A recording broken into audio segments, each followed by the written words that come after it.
నేను గొప్పవాడిని కాదు, నాకు వచ్చిన అవకాశం గొప్పది, అది భగవంతుడిచ్చేది. మా రచయిత గారు చెప్పారు చక్కగా ఎలా ఐడియా వచ్చింది, ఇది రాజేంద్ర ప్రసాద్ మీద ఎలా ప్లే చేయాలి అని చెప్పి. అది అదృష్టం కేవలం.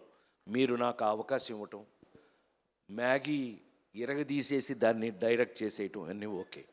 కానీ ఇప్పుడు అంటే త్రేతాయుగం, ద్వాపరయుగం, కలియుగంకి వచ్చేసిన కలియుగంలో ఇవాళ వస్తున్న కథలు మీరు చూస్తూనే ఉన్నారు కళ్ళ ముందు. నిన్నగా మొన్న చూసాం, ఆడెవడో చందనం దొంగ వాడు హీరో. సరే, హీరోల్లో మీనింగ్లు మారిపోయినాయి. నాకున్న అదృష్టం ఏంటంటే 48 సంవత్సరాలుగా I'm such a different hero. నువ్వు చెప్తుంటావు కదా, నాకు చిన్న ఫ్యాన్లేండి, చెప్తుంటావు కదా, అదేలే పెద్ద ఫ్యానేలే. సమాజంలో మన చుట్టూ ఉన్నటువంటి ఏమండి లేడీ స్టైల్ రాడు హీరోనా, సన్నాసి అప్పులప్పారావు హీరోనా, పేకాటి పాపారావు హీరోనా, ఏ పిల్లోడు దొంగ వాడు హీరోనా.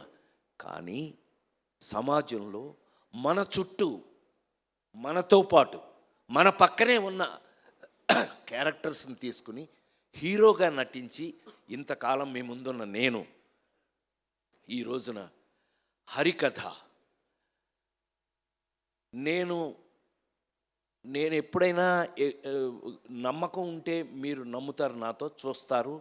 ఆ నమ్మకం కరెక్ట్గా ఉందంటే మీరు చెప్తారు నాకు. ఇదే ఇన్ని సంవత్సరాలుగా నాకు మీతో ఉన్న ఎక్స్పీరియన్స్. నాకు తెలిసి హరికథ అనే కథ నాకు చెప్పినప్పుడు నేను షాక్ అయ్యా. నా మీద ఎస్, అలాంటిది ఈ జనరేషన్లో, అంటే ఈ జనరేషన్ అని చెప్పగలిగిన ధైర్యం నాకుంది. 5 జనరేషన్లు దాటి వచ్చాను నేను, 5 జనరేషన్స్ దాటి వచ్చాను. శ్రీరామ్, రామారావు, నాగేశ్వరరావు ఒక జనరేషను, కృష్ణన్నయ్య, సోహన్ బాబు అన్నయ్య వాళ్ళది ఒక జనరేషను, చిరంజీవి, నేను, మేము ఒక జనరేషను, మహేష్ బాబు, జూనియర్ ఎన్టీఆర్, అల్లు అర్జున్ ఒక జనరేషను.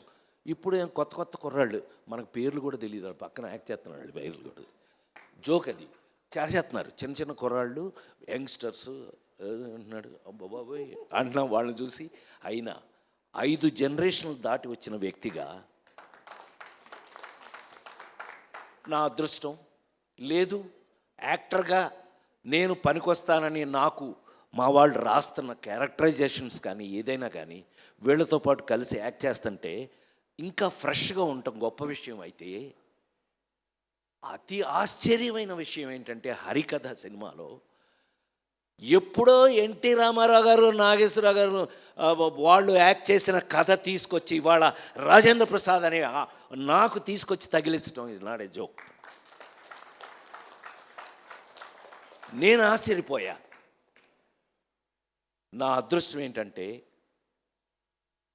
నాతో పాటు ఈ సినిమాలో ఒక హరిహరులు, మహావిష్ణువు హరి గురించి నాటకాలు వేస్తూ జీవితాంతం హరి గురించే ప్రజలకి చెప్పినటువంటి ఒక నాటకాలు వేసుకునే ఒక రంగాచారి, అతని చుట్టూ ఫ్యామిలీ. నా అదృష్టవశాత్తు సురభి నాటకం వారు నాతో జాయిన్ అవ్వటం నా అదృష్టంగా భావిస్తున్నాను. నిజంగా 140 సంవత్సరాల ఎక్స్పీరియన్స్ ఉన్న వారితో పాటు అందులో ఒక ఫ్యామిలీ మెంబర్గా నన్ను జాయిన్ చేసుకుని వారు చివరికి ఈ సినిమాలో నాకున్న అదృష్టం ఏంటంటే నా మేకప్ కూడా వారి చేత వేయించుకుని వారు నాకు మేకప్ వేసి నా ముఖంలో ఏమేమి పౌరాణికం కనపడగలదో ఇవాళ అది చూస్తే నాకు ఆశ్చర్యంగా ఉంది. ఈ ఫేస్ చూడండి.